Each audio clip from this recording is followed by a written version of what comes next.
Welcome. If you're new to my channel, my name is Claudine West. I'm a hypnotherapist, coach, and podcaster. And if you're brand new, you've never heard about me, you've never followed me, this is your first time watching anything that I do, I want to welcome you. And I want to kind of start off by saying that this is a safe space for anything that's authentic, real. I'm not here to kind of gloss over anything in terms of the weight loss journey. There's a lot of shame about it. There's a lot of cloak and dagger, and I want to kind of just push that to one side. And I hope that you find this a safe space when talking about weight loss. The reason that I've wanted to kind of document this part of my journey is simply because what I'm about to talk about seems to be everything that I hear when I'm working with people with trauma. Shame. It's that shame that people feel having excess weight and wanting to lose that weight, especially when they start talking about that jab. So I started to take Mounjaro. And the reason that I wanted to document this, and I know that it's probably going to have a lot of pushback, because not only am I on a podcast talking about weight loss, I talk a lot about I've not eaten chocolate cakes and sweets since November of 2021. I'm also helping people with trauma. And you might be thinking, well, Claire, if hypnotherapy was that great, why don't you just do something with that for yourself? So to be really clear, because I don't really like grey areas, I don't like grey lines. For me, and I may as well just get this out there because we're starting from the beginning, aren't we? I've not eaten chocolate cakes or sweets since November of 2021. I've not had a panic attack since 2021, doing that work within hypnosis to help me with the trauma that I've experienced.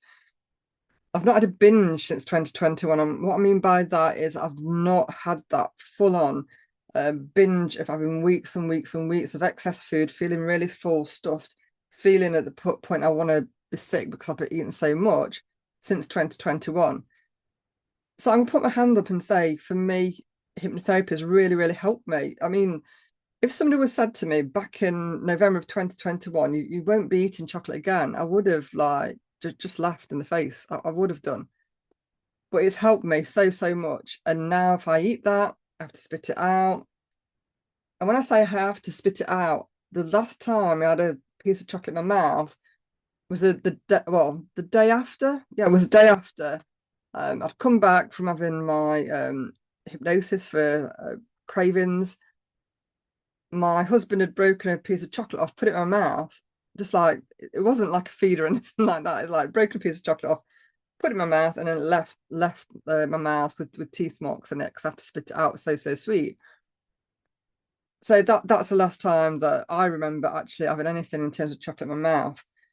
And I know that if you're a podcast listener, which you may well be tuning in, if you're a podcast listener, you will know that I don't really sugarcoat things. I don't really do grey areas. I'm very to the point, and I hope that you trust me and know that I've got your best interests at heart in showing you what is possible with the jab if this is something that you're considering.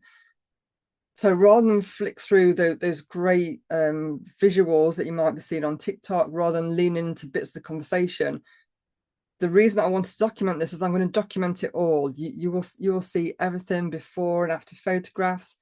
I'll put images up on my scale. You will see everything, and I'm going to be honest with you as I want to be, which is just to get it all out there for you to see. And if any of that helps you to make a decision, then that is wonderful news, isn't it? Just as like with the podcast, where even though I've followed Slimming World, it wasn't right. Okay, I'm only going to interview Slimming World guests. I interviewed guests that have been on keto, Weight Watchers. I may have done carnivore diet, I think, and I did everything. I didn't just stick to one plan or one theory. And this for me is that other process that somebody can choose to have and work through, and that's why I'm here. So I'm here for all of it. So just to start from the very beginning of my journey with this. So I took my first jab, not yesterday, which was my weigh day, the Sunday before, and I weighed in at 14 stone 11 3/4. So I've weighed in yesterday. So I'll do my weigh days in the morning, and I'm now 14 stone 6 3/4. So I've lost £5 in a week.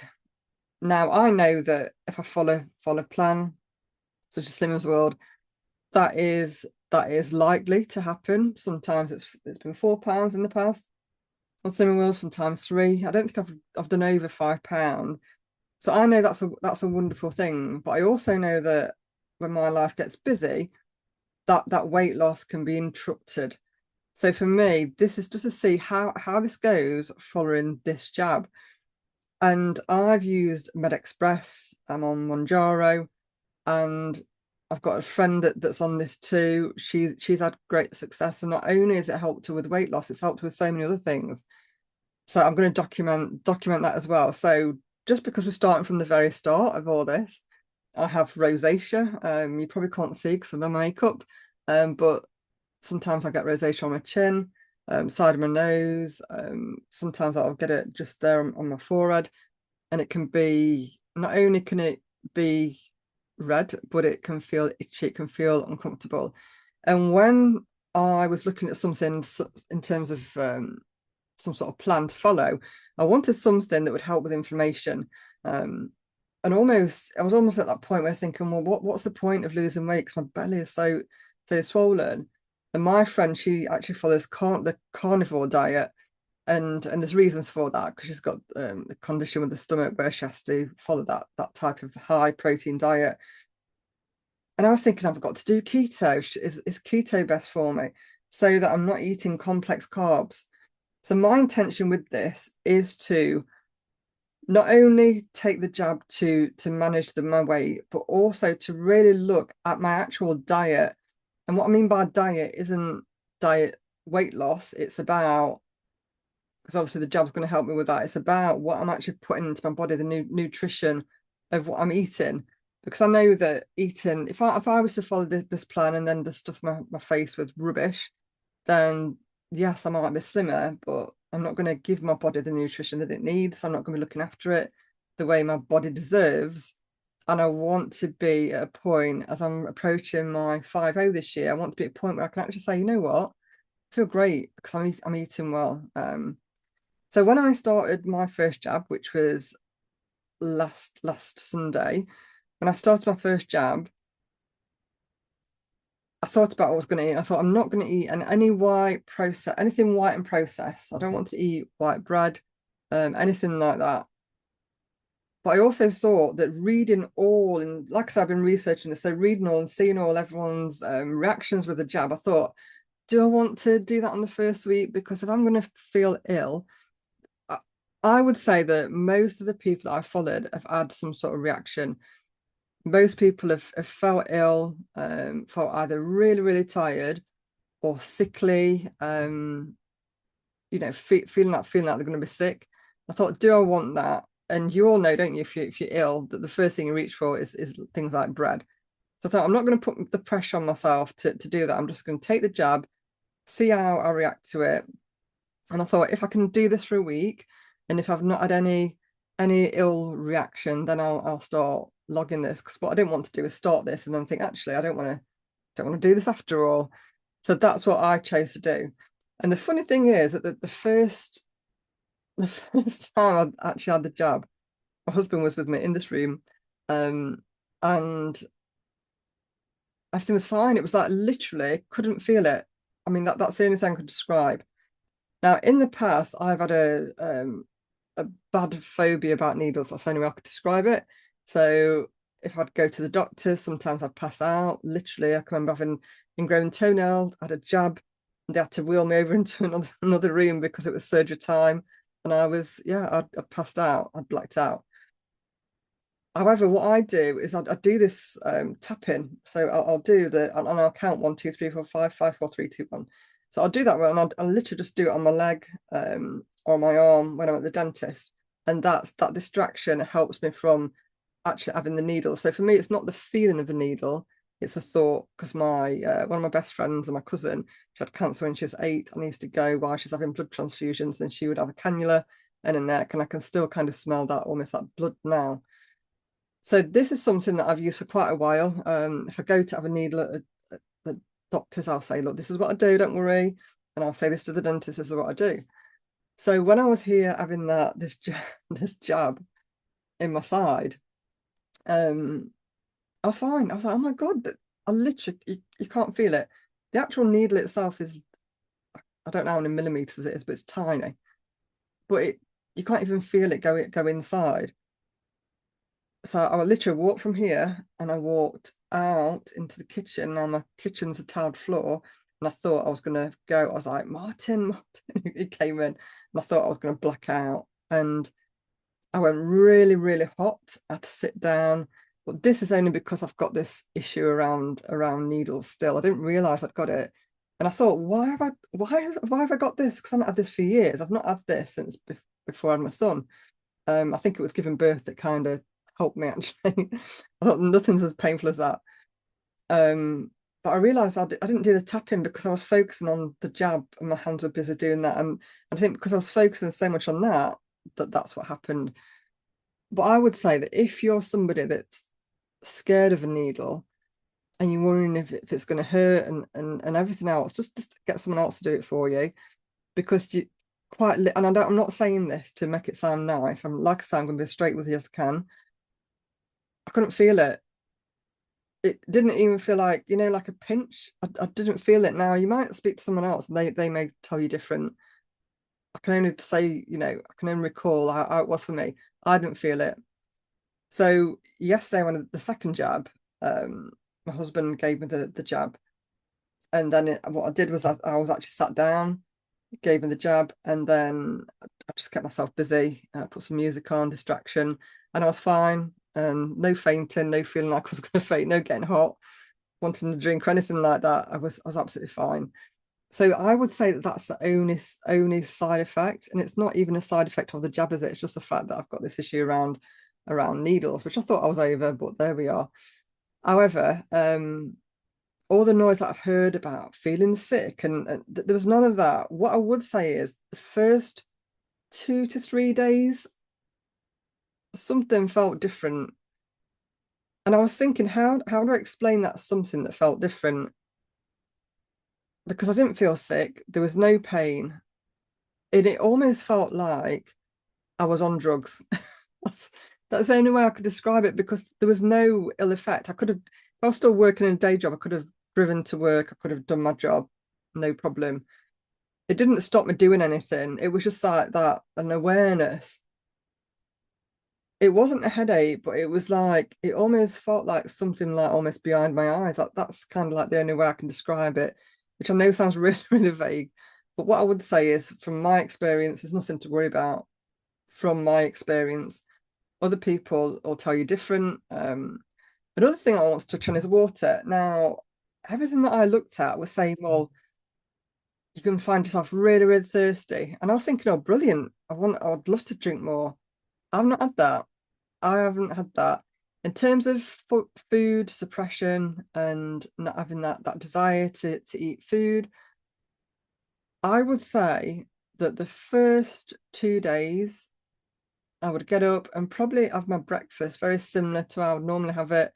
I've kind of stopped having my breakfast at like as soon as I got up, which is like 6, 7. And I tend to have it around 10, 10.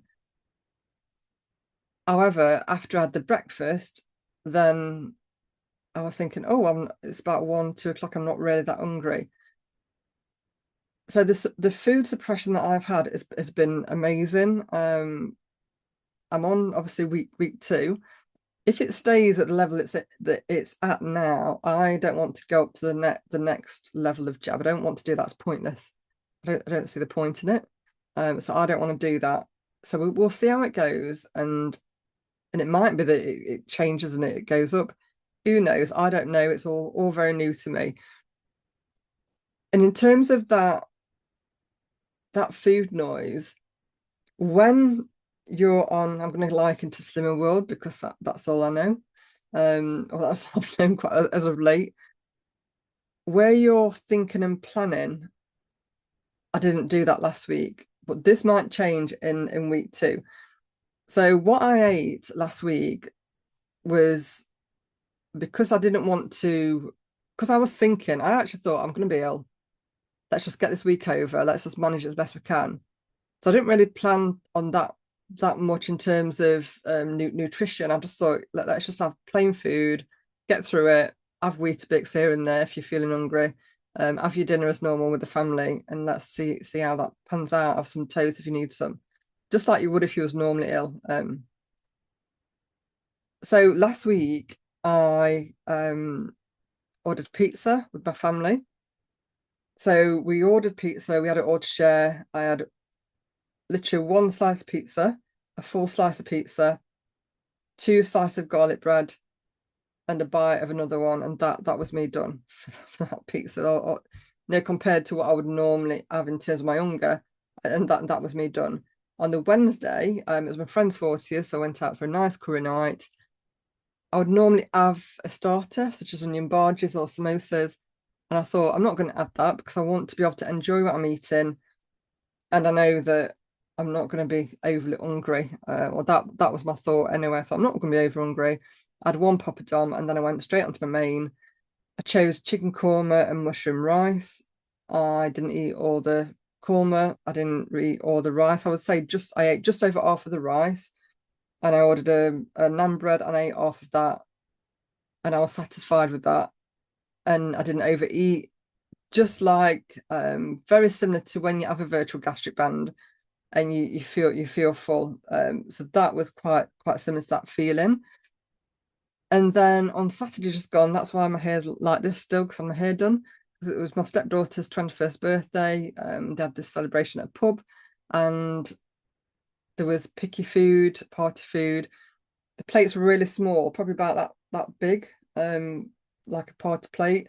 And I had 2 halves of a cob with stuff on that. I think it was like some like ham or egg mayo, and then some little nibbly bits. It was all very processed food, what you'd expect from a party food, and that's what I had then. So all of those things aren't particularly nutritious, although the curry night was really nice and probably made from very nice ingredients. So this week, what I'm going to do is I am going to track my food because I want to really look at the protein, because I'm going towards my 50th this year. I want to look at the protein. I want to see how my food is helping me, how it feels, because I don't want to not just excess weight, but I don't want to feel the bloat. And I've known for the longest time that whatever I'm eating isn't really helping me. And if this is part of the menopause, I'm going to see what changing my diet, increasing more protein will affect my shape, and also the feeling, how I feel in my body. So I'm going to track my food this week, and I'll share that with you next week. I'll share my weight and share that with you too. I've taken lots of videos, lots of photographs, and I'll share those measurements. We'll do everything from scratch, and then yeah, I'm just looking forward to it. I've been excited to try this. And what I want to say is, many people might be documenting their journey on TikTok or YouTube. For me to do this, I know categorically that there's going to be pushback from the hypnotherapy network. I just know. I've already seen people sharing that they've taken the jab, their experience of it. I don't know if they're going public with it, but I've also seen pushbacks from other hypnotherapists on that hypnotherapist. Now, I've thought about that, and no one likes to, be trolled or anything like that, or to be called out. However, I just think, my goodness, but when you look around the world and hear the conversations, have we really got to hold on to shame around this? Can't we just let that go? Can't we just try something new? And if it works for us, because at the end of the day, my BMI is higher than it should be. I'm currently sat in an obese category. And if I can bring this down, and if I'm in a healthy body, then who is going to benefit from that? I'm going to benefit from it. But if I allow for other people's opinions and thoughts to affect my success and me being a healthy body and healthy weight, surely people would want that for me, you know, whether it's people that follow me on the podcast, friends, even people that I know within the hypnotherapy network team, then those people surely should support me with that. But people are people. What will be. And understand that, and I get the reasons behind it. However, unless you've had a weight loss issue, unless you've lived in an obese body, then you won't really understand it, I don't feel, unless you've walked in my shoes. Because a lot of the critics I see, a lot of the feedback, even from the hypnotherapist, yes, they may have, I don't know, lost a dress size, they may have come down a couple of dress sizes or something. They may well have chosen to eat healthy and that's having a great impact on the body. But have they been in a position where that they've needed to lose an excess of a stone or 2 stone or 3 stone or 4 stone in my case? I've not seen that yet, because it's very easy to criticize someone and to judge, as we do, because that's part of our human nature, isn't it, to judge other people. Unless you've walked in my shoes, then it's best probably just not to feed that back. And you can, because you're human, having human experience, and it's likely that I'm going to get some pushback from making this decision. And I think a lot of hypnotherapists almost feel threatened by this. But because of the way that I am as a person, I don't feel threatened by it. What I see is another tool to use to help people with. And if by sharing my journey with this helps other people to be in those healthy bodies. I mean, think about Slimming World, for example. Phil Kayu's lost 21 or 22 stone, I had on the podcast. That has literally saved his life. You know, all that excess weight, that's literally saved his life. So if this is allowing people to feel that freedom in their bodies, why should anybody deny them of that? But what I also want to say is that when you've lost the weight, it's not just about losing the weight, is it? It's about what you do once you've lost that weight. And I've often thought about this with Slimming World. It's like, well, if I get to, you know, my target weight, I've then got to manage it. But you manage it based on what you've learned. And I quite enjoy the Slimming World plan. I quite enjoy the diet, so to speak, because it's healthy food, isn't it? And is it the case that once I'm at that weight, if I just continue to eat healthily, then I'm going to stay within that healthy weight range? We will see. This is just another thing to try. We will see, but I will be documenting it all. Now, because I've got the podcast and because I've got X number of downloads, all the time I'm being contacted by people saying they want to be on the podcast, they want to talk about the book, and etc. etc. And today I've had over 130 episodes on the podcast. I've still not had or answered one of those people that want to promote themselves on my podcast. However, a doctor has reached out through an agency about their book, and they want to talk about the jabs, the GLP-1. I think it's GLP-1. So I'm going to invite him on. It's the first guest I've ever had of that kind. Normally, my podcast is all around the transformation. So my guests are people that have lost weight, and we talk through that story.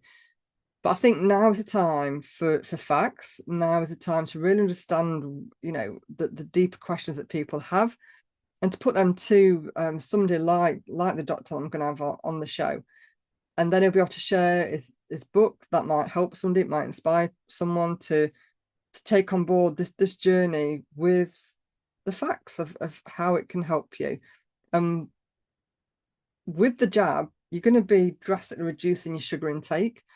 Now, I've heard that some people, that's helped them with the cravings, with the sugar cravings, but because I don't eat chocolate cakes or sweets, I'm not having that pull to that food. So that conversation with that doctor might be helpful for those people that are having sugar cravings. If you're having sugar cravings and you've come off the jab and you're wanting help, then I'll be able to help you with that, absolutely.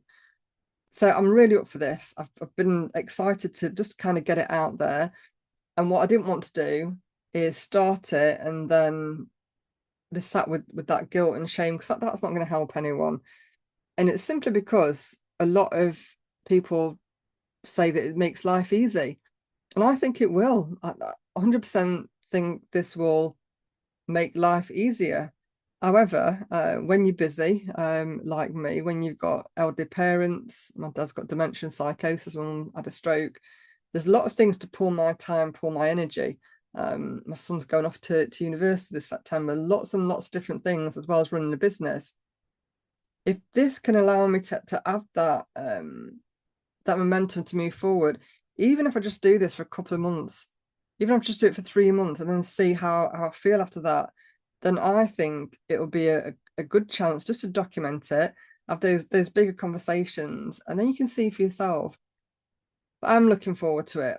I feel like it's a gift, and we should be really grateful that we've got the chance for those that obviously can afford to have this, which there may be people that are sat thinking, well, when it comes available in the NHS, and I'll take it, but at the moment, people can't take it.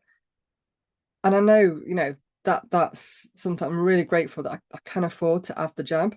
But what I'll do is I'll share all the links to my podcast, to my Instagram, TikTok, all those places. I'll put all the links below, and come and follow me. If you found me on YouTube, just give me a hi and just let me know that you found me on YouTube, and I'll give you a follow back. And yeah, let's see what happens in the weeks to come. But I feel a bit of a relief of just getting this done, really. And yeah, that shame. Nobody needs to hold on to that. And if you're someone that is feeling that they can't tell the colleagues at work, they can't tell their friends, they can't tell their family, don't dare tell their husband just in case something, they're ashamed about it, or whatever the thing is, then send me a DM. I've got my email below. Just reach out and just offload that. And it might just be an email just to get it off your chest. It might make you feel better, because you don't need to hold on to that. And I'm excited. So please please subscribe, just give me a follow. And by that I'll know that you're enjoying this, you'd like to hear more content. Thanks for joining, thanks for being here, and until next time, take care.